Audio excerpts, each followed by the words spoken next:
નમસ્કાર મિત્રો, world in box academy પર આપનું હાર્દિક સ્વાગત છે. કરંટ અફેર્સના ડેઇલી લેક્ચરમાં આજે લેક્ચર નંબર 98 પર પહોંચ્યા છીએ. આજના લેક્ચરમાં પણ આપણા નિયમ મુજબ 5 આઈએમપી મુદ્દાઓની વાત કરીશું. સૌથી પહેલો મુદ્દો ધ્યાને રાખીએ દોસ્તો, એ આદિવાસી પ્રજા સાથે સંકળાયેલો છે, સાંસ્કૃતિક વારસા સાથે પણ સંકળાયેલો છે. ભારતના છત્તીસગઢ રાજ્યમાં નવા રાયપુર એટલે કે અટલનગર એક નવું શહેર છે, તાજેતરમાં જ પ્લાન સિટી તરીકે વિકસાવેલું છે. આ શહેરમાં ભારતનું સૌ પ્રથમ એવું ડિજિટલ મ્યુઝિયમ ઇનોગ્રેટ થયું છે, જેનું ઉદ્ઘાટન થયું છે, કે જે સ્પેશિયલી ડેડિકેટેડ છે ટ્રાઇબલ રિવોલ્ટ સાથે અને ટ્રાઇબલ કમ્યુનિટીના એવા લોકો કે જે સ્વતંત્રતા સેનાની તરીકે પણ પોતાનું યશસ્વી યોગદાન આપી ચૂક્યા છે. આ પ્રકારના લોકો માટે ડેડિકેટેડ ભારતનું સૌથી પહેલું ડિજિટલ ટ્રાઇબલ મ્યુઝિયમ રજૂ કરી દેવામાં આવ્યું છે. તો ખાસ આ પ્રશ્ન બની શકે છે, મોસ્ટ આઈએમપી પ્રશ્ન બની શકે છે, આદિવાસી સ્વાતંત્ર્ય સેનાનીઓ માટે સમર્પિત આપણા દેશનું સૌથી પહેલું ડિજિટલ મ્યુઝિયમનો મતલબ સંગ્રહાલય થાય દોસ્તો, અને ડિજિટલ ટેકનોલોજીનો અહીંયા ભરપૂર ઉપયોગ કરવામાં આવ્યો છે. એટલા માટે કે તમે જ્યારે મ્યુઝિયમની મુલાકાત લેશો એટલે સાઉન્ડ ઇફેક્ટ, વિઝ્યુઅલ ઇફેક્ટ, એટલી બધી આધુનિક ટેકનોલોજીનો અહીંયા ઉપયોગ થયો હશે કે જે તે સમયની પરિસ્થિતિને સમજવા માટે આપણને બહુ જ સારી સુવિધા કે સવલતો મળી રહે. તો સવાલ શું પૂછાય કે ભાઈ આ પ્રકારનું મ્યુઝિયમ કયા રાજ્યમાં બન્યું છે? તો આપણો જવાબ છત્તીસગઢ આવે છે. છત્તીસગઢમાં પણ સિટી કે શહેર પૂછાય નવા રાયપુર એટલે કે અટલનગર. હવે જુઓ દોસ્તો, આ જે મ્યુઝિયમ તૈયાર થયું છે તેને નામ એક આપવામાં આવ્યું છે એક એવા અગત્યના ક્રાંતિકારી નેતા કે જેમણે અંગ્રેજોની સામે લડાઈ લડી હતી, અંગ્રેજોની સામે બળવા પોકાર્યા હતા અને 1857ના સંગ્રામ વખતે પણ તેમણે યોગદાન આપ્યું અને બલિદાન પણ આપ્યું. એવા મહાન વ્યક્તિ શહીદ વીર નારાયણસિંહ મેમોરિયલ એવું અહીંયા નામ આપણને જોવા મળે છે. એટલે આ આખું જે કેમ્પસ તૈયાર થયું છે એને આ પ્રકારનું નામ મળ્યું છે, શહીદ વીર નારાયણસિંહ મેમોરિયલ તથા આદિવાસી સ્વાતંત્ર્ય સેનાની સંગ્રહાલય. આ બહુ જ મહત્વનો મુદ્દો થાય છે. એટલે ટ્રાઇબલ સંસ્કૃતિ સાથે સંકળાયેલો મુદ્દો છે. લોકેશન પણ પૂછી શકાય. હવે સવાલ એ થાય કે જ્યારે કોઈ મહત્વના વ્યક્તિના નામ સાથે કોઈ મ્યુઝિયમને નામ આપવામાં આવે છે, મ્યુઝિયમ સાથે એ મહાન માણસનું નામ જોડાય છે, તો એટલીસ્ટ એમનું યોગદાન, એના વિશે થોડીક માહિતી આપણી પાસે હોવી જોઈએ જ્યાંથી પણ આપણને સવાલ પૂછી શકાય. એના વિશે પણ આપણે વાત કરીએ. ચર્ચામાં આ આખો ટોપિક તાજેતરમાં એનું ઉદ્ઘાટન થયું છે, શરૂઆત થઈ છે એટલા માટે છે 1 નવેમ્બર 2025, બરાબર. અને ઇન્ડિયાનું સૌથી પહેલું ડિજિટલ મ્યુઝિયમ હોવાને લીધે વિદ્યાર્થીએ સાંસ્કૃતિક વારસા તરીકે એને ખાસ ધ્યાને રાખવું પડે. બ્રિટિશ શાસનકાળ દરમિયાન જેટલા મહત્વના આદિવાસી સંગ્રામો જોવા મળ્યા છે એવા 14 જેટલા અલગ અલગ સંગ્રામો વિશેની કહાનીઓ, એના સાથે સંકળાયેલી જે કાંઈ પણ અવશેષો કે જે કાંઈ પણ આપણી પાસે તેના સાક્ષ્ય ઉપલબ્ધ છે ડિજિટલ સ્વરૂપમાં રજૂ કરવામાં આવ્યા છે. સારી એવી વિઝ્યુઅલ ઇફેક્ટ ટેકનોલોજીનો અહીંયા ઉપયોગ કરવામાં આવ્યો છે. હવે જો મિત્રો, શહીદ વીર નારાયણસિંહ છે તો એમનું જીવનકાળ 1795 થી લઈને 1857 સુધીનું છે, એટલે લગભગ 60 વર્ષનું એમનું આયુષ્ય. આ વ્યક્તિ કયા રાજ્યથી બિલોંગ કરે છે? છત્તીસગઢ. છત્તીસગઢનો જે વિસ્તાર છે સોનાખાન વિસ્તારના એ જમીનદાર હતા. એમના જે પિતાજી છે દોસ્તો રામરાય, એ પણ જમીનદાર હતા. એમના તરફથી જમીનદારી વારસાઈ હકમાં એમની પાસે પહોંચી. આદિવાસી નેતાઓ, આદિવાસી સમૂહના એ સારા એવા નેતા હતા. અને ખાસ તમારે ધ્યાન રાખવાનું છે, બિંજવાર મતલબ કે જે પેટા જ્ઞાતિ થાય, બિંજવાર આદિવાસી સમૂહ કે સમુદાય સાથે તેમનો સંબંધ છે. એટલે આ વાત આપણે ધ્યાને રાખવી પડશે મિત્રો. ખાસ ધ્યાન રાખજો, 2-3 વિધાનો તમારે ધ્યાને રાખવાના છે જ્યાંથી સવાલોના ચાન્સ બની શકે. તો જ્યારે અંગ્રેજી શાસનકાળ ભારતના વિવિધ પ્રદેશો ઉપર લાગુ થઈ રહ્યું હતું, આ સ્થિતિમાં આ જે સોનાખાન વિસ્તાર છે દોસ્તો, એ જે તે સમયે મરાઠાઓના પ્રભાવ હેઠળનો વિસ્તાર હતો. મરાઠાઓ મહારાષ્ટ્રના નાગપુરથી આ વિસ્તાર ઉપર સંચાલન કરતા હતા અને નાગપુર વિસ્તારમાં ભોંસલે પરિવારનો સારો એવો પ્રભાવ હતો. એટલે એક રીતે જુઓ તો ભોંસલે પરિવાર છે એનો પ્રભાવ આ આખો સોનાખાન વિસ્તારમાં તમને જોવા મળે. પણ જ્યારે ભોંસલે પરિવાર મતલબ કે ભોંસલે ક્લેન છે એને અંગ્રેજોની સાથે મિત્રતા કરી લીધી અને સરેન્ડર વન ટાઈપ ઓફ કરી લીધું, એટલે અંગ્રેજોના હાથમાં આખો વિસ્તાર આવશે. એટલે અંગ્રેજો એ વિસ્તારના લોકો ઉપર અન્યાય વધારે કરશે અને એ જુલમનો સામનો કરવા માટે થઈ અને નારાયણસિંહ આગળ વધશે. તો આ ફેક્ટ આપણે યાદ રાખવું પડશે. અને એમણે દુષ્કાળની પરિસ્થિતિમાં અંગ્રેજોના ગોદામો લૂંટવાનો પ્રયત્ન કર્યો. અંગ્રેજોના જે મિત્રો હતા એવા જે લોકોને લૂંટતા વેપારીઓ હતા એવા કંજૂસ લોકોના ખજાના લૂંટ્યા, એમના ગોદામો લૂંટ્યા અને લોકોને અનાજ પૂરું પાડ્યું. 1857ના વિપ્લવમાં નારાયણ સિંહે ભાગ લીધો હતો અને એ ક્યારે પકડમાં તો આવવાના હતા જ નહીં, પણ જ્યારે એમને ખબર પડી કે ભાઈ એમના ભાગી જવાથી અથવા એમનો આ વિદ્રોહ ચાલુ રાખવાથી એમની કમ્યુનિટીના લોકો ઉપર અંગ્રેજો ખૂબ અત્યાચાર કરે છે, ત્યારે એ અસહ્ય દુઃખની વાતો જ્યારે એમના સુધી પહોંચી ત્યારે એમણે આત્મસમર્પણ કર્યું, એટલે કે સરેન્ડર કર્યું, અને પછી રાયપુર ખાતે તેમને ફાંસીએ ચડાવવામાં આવેલા. એટલે આ પ્રકારની આખી બાબત તેમની સાથે જોડાયેલી છે. ટકોલી કર પ્રણાલી, કદાચ આ પણ ઇતિહાસમાં તમે ભણ્યા હો તો ટકોલી કર પ્રણાલી છે એ મરાઠાઓ દ્વારા વસૂલવામાં આવતી એક કર પ્રણાલી હતી, જેમાં જનરલી રોકડ રકમ વાર્ષિક ધોરણે લેવામાં આવતી હતી કે દૂર દરાજના જે શાસકો છે એ ભલે ત્યાં પોતાની રીતે સત્તા જમાવે, જમીનદાર તરીકે કામ કરે, પણ વર્ષે દાડે એમને ટકોલી ભરવી પડે. તો આ ટકોલી ભોંસલે પરિવાર દ્વારા વસૂલવામાં આવતી, પણ ભોંસલેએ જ્યારે આ પ્રદેશો બધા અંગ્રેજોને હેન્ડઓવર કર્યા તો અંગ્રેજોએ થોડાક વધારે કડક નિયમો બનાવ્યા, એટલે ટકોલી કરનો પણ એમણે વિરોધ કર્યો હતો. તો આટલા ફેક્ટ આઈ થિંક તમને ખાસ ખ્યાલમાં રાખવા પણ આ બધી વિગત મેં તમને લખીને આપેલી છે. ઇન શોર્ટ 1857માં તેમણે ભાગ લીધો છે અને એ સમયે પકડાઈ જવાથી અથવા તો સરેન્ડર કરવાથી તેમણે આત્મસમર્પણ કરેલું છે. બીજી એક ખાસ વાત યાદ રાખજો, રાયપુરનું જે ક્રિકેટ સ્ટેડિયમ છે તેમને પણ એમનું જ નામ આપવામાં આવેલું છે. જેમ અહીંયા આપણે મ્યુઝિયમમાં નામ લાગેલું જોઈએ છીએ ને, એવી રીતે વીર નારાયણસિંહ સ્ટેડિયમ. તો આટલા ફેક્ટ આપણે ખાસ ધ્યાને રાખીએ. ધેન આફ્ટર બીજો જે મુદ્દો છે મિત્રો, એ પરીક્ષામાં ખૂબ ઉપયોગી છે, વેરી મોસ્ટ આઈએમપી કહી શકાય, તમે એને ચૂકો નહીં એ ટાઈપનો મુદ્દો કહી શકાય. એક જહાજ તાજેતરમાં ભારતની નૌસેનામાં સામેલ થયું છે, નવેમ્બર મહિનાની આ ઘટના છે. જહાજનું નામ છે ઈક્ષક, INS ઈક્ષક. દોસ્તો આ ઈક્ષક સંસ્કૃત શબ્દ છે, તેનો મતલબ થાય ગાઈડ, એટલે કે માર્ગદર્શક. એક એવો માર્ગદર્શક કે જે તમને તમારા લક્ષ્ય સાથે હંમેશા જોડેલું રાખે, સતત તમને એની યાદ દેવડાવે, એ પ્રકારનું ગાઈડન્સ આપે ને ઈક્ષક કહેવાય. તો INS ઈક્ષક કેવા પ્રકારનું જહાજ છે, બરાબર, તેનું નિર્માણ કોણે કર્યું છે, આ બધામાંથી પ્રશ્ન આવી શકે. તો મિત્રો આ હાઇડ્રોગ્રાફિક સર્વે કરનારું એક વિશાળ જહાજ છે, બરાબર, એટલે કે સર્વેક્ષણ કરતું જહાજ છે. સમુદ્રની અંદર તળિયાની શું પરિસ્થિતિ રહેલી છે, એમાં કોઈ અવરોધો ઊભા નથી થયા, જે નેવિગેશનની ચેનલ છે એટલે કે જે રૂટ છે તેમાં કોઈ પ્રકારના અવરોધો છે કે નહીં, કઈ જગ્યાએ ખનિજો વધારે આવેલી છે. તો આ પ્રકારના વિવિધ સર્વેક્ષણો કરવા માટેનું આ બહુ જ મહત્વનું સર્વેક્ષણ જહાજ છે, એટલે કે સર્વે વેસલ કહી શકાય. વિશાળ કદ આકારનું છે. તેનું નિર્માણ કલકત્તા ખાતેની ગાર્ડન રીચ શિપ બિલ્ડર્સ જે કંપની છે ભારત સરકારની, તેના દ્વારા કરવામાં આવેલું છે. તો અહીંયાથી તમને ખાસ ફેક્ટ નીકળશે. ભારતીય નૌસેનામાં સામેલ થયેલું મહત્વનું કેવું જહાજ છે દોસ્તો? સર્વેક્ષણ જહાજ છે. એટલે કે આ લડાઈ માટેનું જહાજ નથી, એ બાબત આપણે એકદમ ક્લિયર કરીએ. સર્વેક્ષણ એક્ટિવિટી માટેનું જહાજ છે.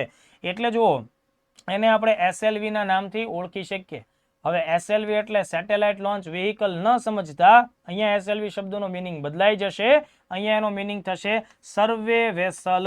સર્વે એટલે સર્વેક્ષણ, વેસલ એટલે જહાજ, બરાબર. અને અહીંયા જે L લખેલું છે ને, તો એને આપણે કહીશું લાર્જ, બરાબર, લાર્જ. એટલે આ નામ ઉપરથી જ એને SLV તરીકે આપણે ઓળખીએ છીએ. હવે જો દોસ્તો, આ SLV જે શ્રેણી કહેવાય એનું અત્યારનું આ ત્રીજું જહાજ છે. એનો મતલબ શું થાય કે અગાઉના સમયમાં 2 જહાજો સર્વે કામગીરી માટેના ઓલરેડી ઇન્ડિયન નેવીને જોઈન કરી ચૂક્યા છે. તો INS સંધાયક અને INS નિર્દેશક એ ભૂતકાળના સમયમાં ઓલરેડી ઇન્ડિયન નેવીને જોઈન કરી ચૂક્યા છે. આ ત્રીજું જહાજ છે. હવે આ નૌસેનામાં કમિશનિંગની જે સેરેમની થઈ, સમાવેશ માટેની જે પ્રક્રિયા હાથ ધરવામાં આવી, એ કયા સ્થળે આવી? કોચી ખાતે, કેરળ રાજ્યમાં કોચી ખાતે આ પ્રકારની કામગીરી હાથ ધરવામાં આવી. તો તમને એમ થાય કે સર કોચી ખાતે આ આખી સેરેમની એન્જોય થઈ, બરાબર છે, તો કદાચ કોચીન શિપયાર્ડ લિમિટેડ એનું નિર્માણ કર્યું? નો. એ આન્સર છે કે એની નિર્માણની પ્રક્રિયા કલકત્તા ખાતે થયેલી છે, બરાબર. તો ખાસ ધ્યાન રાખજો, એના નિર્માતા પરીક્ષામાં પૂછી શકાય. તો Garden Reach Ship Builders and Engineers Limited આ ભારત સરકારની કંપની છે, અંગ્રેજોના સમયમાં સ્થપાયેલી છે, મિની રત્ન 1 નો દરજ્જો ધરાવે છે દોસ્તો. અને આ કંપની અત્યાર સુધીમાં 100 થી પણ વધારે જહાજો બનાવી ચૂકેલી છે. એટલે આ બાબત બહુ મહત્વની છે. આનું લોકેશન પૂછી શકાય. Garden Reach Ship Builders and Engineers Limited Bharat સરકારની ડિફેન્સ મિનિસ્ટ્રીની પોતાની કંપની છે અત્યારના ધોરણે, બરાબર. એનું મતલબ કે સરકારીકરણ થઈ ચૂક્યું છે, રાષ્ટ્રીયકરણ થઈ ચૂક્યું છે, કોલકાતા ખાતે આવેલી છે. આ જહાજ મિત્રો 80% સ્વદેશી વસ્તુઓમાંથી તૈયાર થયું છે, એટલે આત્મનિર્ભર ભારત ડિફેન્સ ફિલ્ડમાં આગળ વધે છે. એની સફળતાનું ઉદાહરણ તમે કહી શકો છો. 110 મીટરની લંબાઈ છે, આ યાદ રાખવું જોશે તમારે. પહોળાઈ 16 મીટર અને વજન 3400 ટન છે. એટલે STA પ્રિલિમ્સ આવી રહી છે, 1-2 આવવાની છે. આ બધી પરીક્ષાઓ માટે આ ડેટા યાદ રાખજો, 5-10 વાર તમે લખજો, વાંચજો. લંબાઈ કેટલી છે તો કે 110 મીટર, પહોળાઈ કેટલી 16 મીટર અને વજન કેટલું છે તો કે 3400 ટનનું ડિસ્પ્લેસમેન્ટ ધરાવે છે. મુખ્ય કામગીરી શું દોસ્તો? હાઇડ્રોગ્રાફિક સર્વેક્ષણ, આ તેની મુખ્ય કામગીરી છે. હાઇડ્રોગ્રાફિક એટલે જળ સાથે સંકળાયેલું, એટલે કે સમુદ્રની માહિતી, ખાસ કરીને સમુદ્રના તળિયાની માહિતી આ કલેક્ટ કરશે, બરાબર. એની પાસે વિવિધ પ્રકારના સેન્સર્સ હશે કે જે નીચેનું મેપ તૈયાર કરશે. અને એ સિવાય હ્યુમેનિટેરિયન આસિસ્ટન્સ એટલે માનવીય સહાયતા અને આપત્તિ આવે તો એમાં પણ મદદરૂપ થવાનું કામ કરે. એ તો જો કે કોઈ પણ જહાજ કરે એ કોમન વસ્તુ છે, પણ હાઇડ્રોગ્રાફિક સર્વેક્ષણ એ ખાસ બાબત છે, એને તમારે પકડવી પડે. હવે જુઓ મિત્રો, આ જે સર્વે વેસલ્સ લાર્જ જે અત્યારે તૈયાર થઈ રહ્યા છે ભારત માટે, જેમાં 3 ઓલરેડી થયેલા છે, એને આપણે સંધાયક વર્ગના જહાજો તરીકે ઓળખીશું, બરાબર. સંખ્યા ટોટલ કેટલી? 4. નિર્માતા કોણ છે? Garden Reach Ship Builders and Engineers Limited, Calcutta. તો આટલા મુદ્દા ક્લિયર થાય છે. હવે જુઓ, આ 4 જહાજમાંથી 3 જહાજો ઓલરેડી ઇન્ડિયન નેવી જોઈન કરી ચૂક્યા છે, એક બાકી છે. તો જે જહાજો છે એના નામ શું? INS સંધાયક, હજુ જેના નામ ઉપરથી આ આખા વર્ગનું નામ છે, INS સંધાયક, INS નિર્દેશક, INS ઈક્ષક, આ 3 ઓલરેડી સામેલ થયા. INS સંશોધક છે દોસ્તો, એની ઉપર અત્યારના ધોરણે પ્રયોગો ચાલે છે, ટેસ્ટ ચાલે છે, ટેસ્ટ ટ્રાયલ. ભવિષ્યમાં એ પણ જોઈન કરશે. તો જુઓ દોસ્તો, સંધાયક ક્યારે લાગુ થયું? નેવીમાં સામેલ થયું 24માં. નિર્દેશક ક્યારે લાગુ થયું? 24માં, એટલે કે એક જ વર્ષમાં 2, બરાબર. ઈક્ષક ક્યારે લાગુ થયું તો કે 6 નવેમ્બર 2025. તો જુઓ, 24 અને 25માં સતતપણે આ વર્ગના જહાજો ચર્ચામાં છે. ક્લિયર છે? એટલે આમાંથી પ્રશ્ન આવવાના ચાન્સ કેવા થઈ જાય છે? વધી જાય છે. એટલે લેટેસ્ટ વર્ગ કહી શકાય. ચાલો, આટલા ફેક્ટ્સ તમને મેં આપ્યા, તમે ખાસ જોઈ લેજો. અહીંની એરબેઝ કરંટ અફેર્સમાં ચર્ચામાં છે, ઇન્ટરનેશનલ મુદ્દો છે, પણ ભારતના ડિફેન્સ સાથે પણ સંકળાયેલો છે.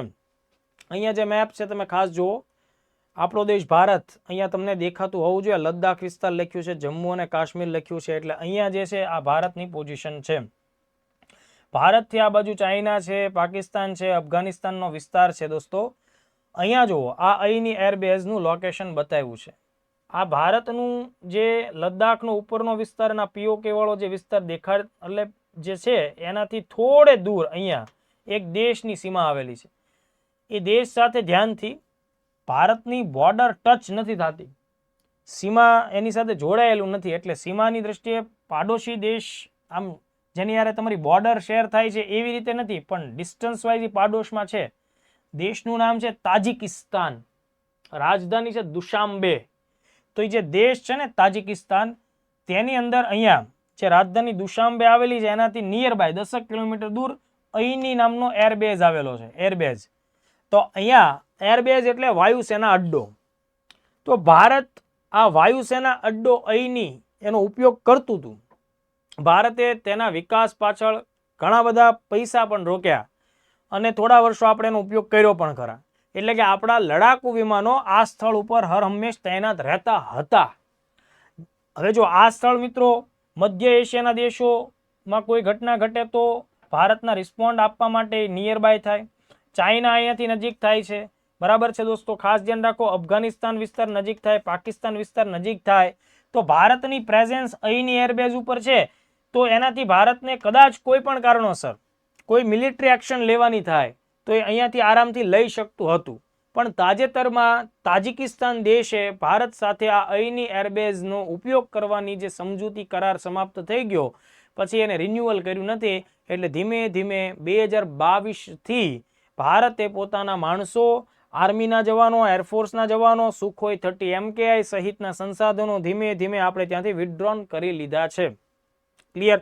એટલે અહીંયાથી સવાલ આવે તો આ થોડુંક ભારત માટે નકારાત્મક કહેવાય એવી બાબત કહેવાય કે ભાઈ ભારતનો એકમાત્ર વિદેશમાં કાર્યરત હતો એવો એરબેઝ હતો. જે હવે આપણી પાસે નથી. એટલે અત્યારે આપણે વિદેશમાં અન્ય કોઈ દેશના પ્રદેશમાં આપણી એરફોર્સના માણસો કે સંસાધનો તૈનાત છે ને આ પ્રકારની સ્થિતિ થઈ છે. તો આ મુદ્દાને લઈને સવાલ આવી શકે. તો અહીંની એરબેઝ કયો દેશ છે ભાઈ? તાજિકિસ્તાન. શું તાજિકિસ્તાન સાથે ભારતની સીમા ટચ થાય છે? જવાબ છે ના. હા, નજીક છે પણ સીમા સ્પર્શતી નથી. અફઘાનિસ્તાન સાથે એની સીમા ટચ થાય છે. એટલે આ એરિયા વાઇઝ વાત કરો તો આ દેશ ક્યાંનો કહેવાય? સેન્ટ્રલ એશિયાનો દેશ કહેવાય, મધ્ય એશિયાનો દેશ કહેવાય. હવે આની રાજધાની ધ્યાને રાખો, દુશાંબે. બરાબર. ભારતનો વિદેશમાં સક્રિય એકમાત્ર એરબેઝ જે હતો એ હવે શું થયું? ઉદ્ઘાટન નથી થયું ભાઈ, બંધ થયું છે. અગાઉ ભારતે તાજિકિસ્તાનમાં જ ફરખોર નામનું એરબેઝનું ડેવલપમેન્ટ કર્યું હતું અને એનો ઉપયોગ કર્યો હતો 98 થી 2008માં. આજે અહીંની છે મિત્રો એ 2008 થી ભારત યુઝ કરતું હતું. 2008 થી 2022 એટલે 14 વર્ષ ભારતે એનો ઉપયોગ કર્યો છે. પણ અત્યારે વિદેશ નીતિના જાણકાર લોકો એવું કહી રહ્યા છે કે રશિયા અને ચાઇના, બરાબર, એ બંનેના દબાણને લઈને તાજિકિસ્તાન અત્યારના ધોરણે ભારતને ત્યાંથી હટાવી રહ્યું છે. એમાં વધારે પ્રેઝન્સ અને ઇન્ફ્લુઅન્સ છે ચાઇનાનું છે કે ચાઇનાને લીધે ભારતને તાજિકિસ્તાને અત્યારે આ કરારને આગળ વધારવાની જગ્યાએ અહીંયા અટકાવી દીધો છે. એટલે ભારતનું ઘણું બધું ઇન્વેસ્ટમેન્ટ પણ આમાં હતું. આનું મહત્વ મેં તમને હમણાં જ કીધું કે અફઘાનિસ્તાન નજીક થાય. અત્યારે તાલિબાની સરકાર ત્યાં છે. તાલિબાની સરકારની સાથે ભારતને સારા સંબંધો પણ છે. એક એંગલ એ પણ છે, કેટલાક લોકો એવું પણ કહે છે કે ભાઈ અફઘાનિસ્તાનના તાલિબાનોને તાજિકિસ્તાનને બનતું નથી અને ભારત તાલિબાન સરકારને સપોર્ટ કરે એટલે તાજિકિસ્તાને શું કર્યું? ભારતને ત્યાંથી હટાવવા માટેની પ્રક્રિયા હાથ ધરી. પીઓકે ચાઇનાથી નજીકનું ક્ષેત્ર હતું. તો મતલબ આટલું આપણે ચર્ચા કરી. તો હવે તો હું તમારી પાસે એટલી તો અપેક્ષા રાખું ને કે તમને આમાંથી સવાલ આવે તો આ લેવલના પ્રશ્નો તમે ઉકેલી શકશો. તો એટલું તમે ખાસ કરજો. પણ હવે ગભરાતા નહીં. તમને ઓલું વાક્ય સાંભળીને દિલ તૂટી ફૂટી ગયું હશે, આઘાત લાગ્યો હશે, કેટલાકના પગ હાથ ધ્રુજવા માંડ્યા હશે કે હવે આપણું શું થશે. એક નાની એવી બાબત છે કે ભાઈ ભારતનો એ એકમાત્ર ફોરેનમાં રહેલો એરબેઝ હતો જ્યાંથી ભારતની પ્રેઝન્સ નીકળી ગઈ. ચલો એનો આપણને કોઈ વાંધો નથી. વાંધો તો છે પણ હવે થઈ ગયું તો આપણે શું કરશું? બરાબર. તો હવે અહીંયા આપણે ધ્યાન દઈએ બીજા મુદ્દા ઉપર કે ભાઈ ભારતે મોરિશસ દેશની સાથે સમજૂતી કરી અને એનો જો આ પ્રકારનો એક આઇલેન્ડ છે અગાલેગા આઇલેન્ડ. આ અગાલેગા આઇલેન્ડ છે ને ત્યાં ભારતના વિમાનો ઉતરાણ કરી શકે એવી કરાર થયેલા છે. એટલે અગાલેગા આઇલેન્ડનો ઉપયોગ આપણે એર સ્ટ્રીપ તરીકે કરશું પણ ટોટલી એરબેઝ નહીં. હવે મતલબ તમે રનવેનો ઉપયોગ કરી શકો, બરાબર. તમે ત્યાં થોડો ટાઈમ રહી શકો છો પણ અહીંયા તમે કાયમ માટે પરમેનન્ટ તમારા સૈનિકોને રાખી શકો એવી રીતે નહીં. એટલે fully occupied by Indian personal એવું નથી, બરાબર. તો બંને દેશોએ 2024માં એર સ્ટ્રીપ અને જેટી એટલે એક પ્રકારનું કૃત્રિમ બંદર તમે તૈયાર કરો કે જ્યાં જહાજોને લંગર કરવાની કેવી સુવિધા મળે, એનું ઉદ્ઘાટન ભારતે કરેલું છે. તો ઇન્ડિયા માટે આ પ્રશ્ન પણ અગત્યનો બને ને કે ભાઈ અગાલેગા આઇલેન્ડ છે તો એનું ભારત સાથે આ કનેક્શન છે એર સ્ટ્રીપ તરીકેનું. અને દેશ કયો લાગુ પડે? મોરિશસ. પણ ટોટલી કંટ્રોલ કમાન્ડમાં ભારતમાં એ નથી. ચલો ચોથો મુદ્દો આગળ વધીએ એ પહેલા ઘણા બધા મિત્રોને એસટીએ પ્રિલિમ્સ પરીક્ષા આપવાની છે.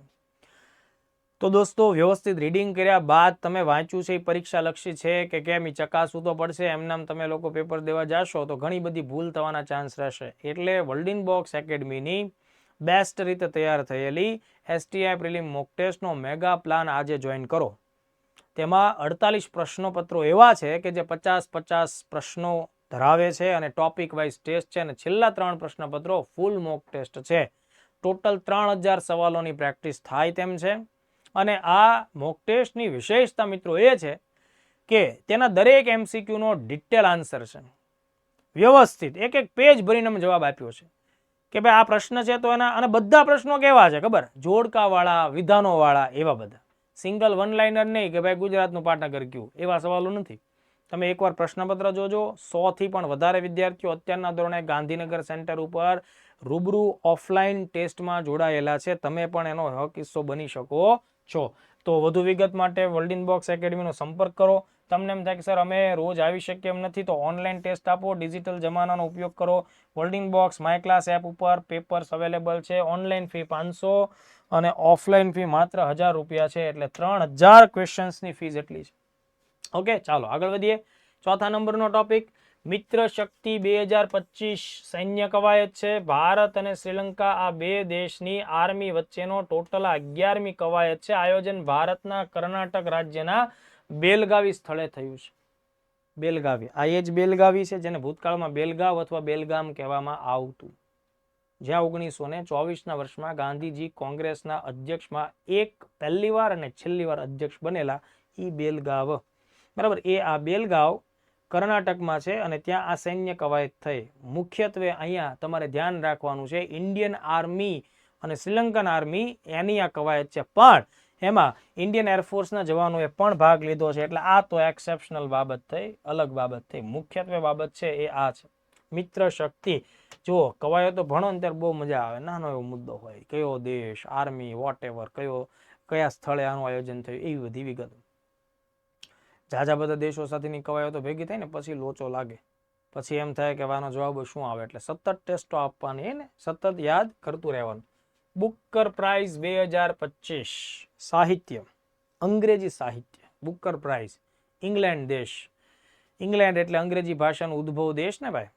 તો એ લોકો શું કરે છે, આખા વર્ષ દરમિયાન દુનિયાભરનો કોઈ પણ લેખક હોય, બરાબર, એમની અંગ્રેજી મૂળ ભાષામાં લખાયેલી ફિક્શન નવલકથા, કાલ્પનિક કથા, તેનું પ્રકાશન કોઈ સારી એવી રેકગ્નાઇઝ કંપનીઓ દ્વારા પ્રકાશિત થયેલું હોય.